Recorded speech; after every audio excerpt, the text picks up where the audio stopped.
একটি অবাধ, সুষ্ঠু, নিরপেক্ষ ও গ্রহণযোগ্য নির্বাচন দিতে নির্বাচন কমিশন বদ্ধপরিকর।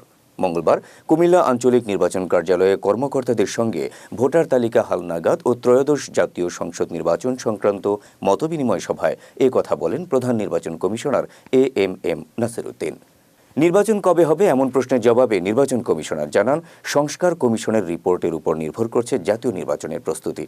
কুমিল্লা আঞ্চলিক নির্বাচন কর্মকর্তা দুলাল তালুকদারের সভাপতিত্বে সভায় উপস্থিত ছিলেন প্রধান নির্বাচন কমিশনারের একান্ত সচিব মোহাম্মদ আশরাফুল আলম, নির্বাচন কমিশনের উপপ্রকল্প পরিচালক মেজর মোহাম্মদ মামুনুর রশিদ। এ সময় আঞ্চলিক নির্বাচন কুমিল্লা অঞ্চলে কর্মরত জেলা এবং উপজেলার নির্বাচন কর্মকর্তারা উপস্থিত ছিলেন। আমরা জাতীয় নির্বাচনের জন্য প্রস্তুতি নিচ্ছি, স্থানীয় সরকার নির্বাচনের জন্য প্রস্তুতি আমরা শুরু করি নাই। আসলে এটা করি নাই, আমরা জাতীয় নির্বাচনকে সামনে রেখে আমাদের প্রস্তুতি এগিয়ে নিচ্ছি।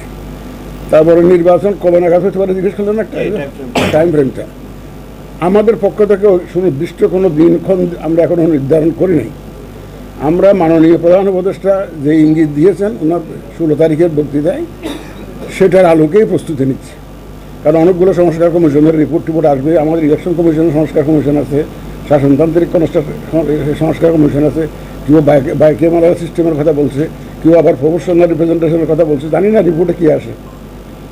এই জন্য এই সংস্কার কমিশনের রিপোর্টগুলো পেলে হয়তো একটা আন্দাজ করা যাবে যে কবে নাগাদ ইলেকশন হতে পারে। তবে আমরা ওনার বক্তব্যের সাথে একদম মিল রেখেই প্রস্তুতি নিচ্ছি।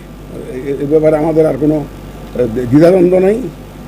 উনি যে ইঙ্গিত দিয়েছেন সেই আলোকে আমরা আমাদের প্রস্তুতি এগিয়ে নিচ্ছি।